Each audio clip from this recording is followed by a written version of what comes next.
kweli naipongeza sana serikali ya wakati huu. Mambo haya ingebidi tuwe tumeanza tangu miaka mingi iliyopita.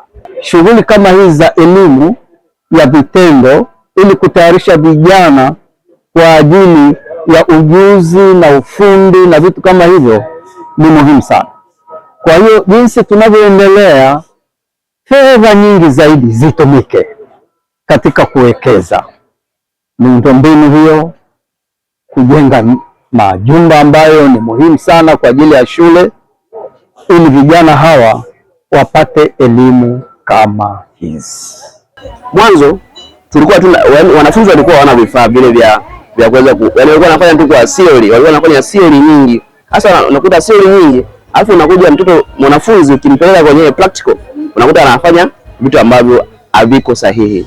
Lakini hii kwa sababu tunaenda practically inatusaidia, yani inamsaidia mwanafunzi kuweza kupata uzoefu na kuweza kuwa na confidence sasa anapoenda kuperform mbele za watu, anapoenda kuonesha research yake. Kwa mfano hapo wanafunzi kama sisi wameweza kufanya mafunzo kule shuleni kwa kutumia vile vifaa vilivyotolewa na serikali, wasiweza kupata confidence ya kuja kusimama hapa mbele, lakini kwa sababu wameshaweza kutumia vile vifaa vilivyowekwa na serikali, wameweza kujengea confidence sasa kwamba nikitoka hapa naweka hichi, ninasukuma na katakata naweka pembeni. Kwa hiyo hii mimi nashukuru sana serikali, maana imeweza kuona mchango wa elimu ya amali waliweza kuianzisha kwamba ina manufaa kwa jamii. Hivyo wameamua waiboreshe zaidi ili iweze kuleta manufaa zaidi katika jamii. Anawashauri ndugu zangu waliopo vidato vya kwanza vya pili, na washauri wengine wao tuseme ndio wanaanza tuseme wako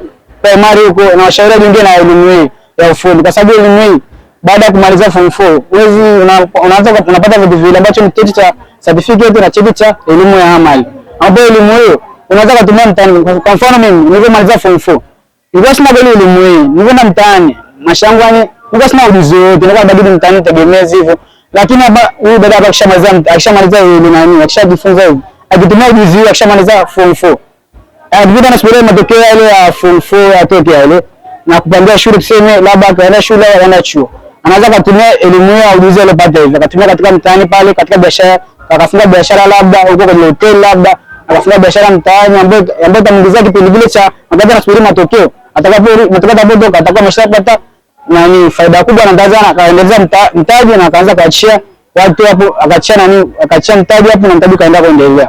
Ndio moja kwa serikali, kwanza nawapongeze sana kwamba kuliona hili ni moja ya tija, ni moja ambayo ya jambo ambalo ni zuri kwa kiasi kikubwa sana, kwa kuweza kuweka akili watu sawa. Kwanza vijana wetu au ndugu zetu wanapokaa katika hali hii ya kusoma ili vitu, kusoma hizi fani ambazo ziko katika mamlaka kuwawezesha hawa, serikali nini niseme, hela haijapotea, yaani inazidi kuweka, kwa sababu hawa wakiwa huu ujuzi ndio la yenyewe hii, kwamba hao kwa hapa katika hili ni jambo moja ambalo limesimama kiasi kikubwa sana. Lazima kumbuka kesho yao, au mfuko lazima ataukumbuka kiasi kikubwa, na atakuwa pia ni mabalozi ndani yake kwa ajili ya kuweza kuelimisha wengine ambao walikuwa wajui.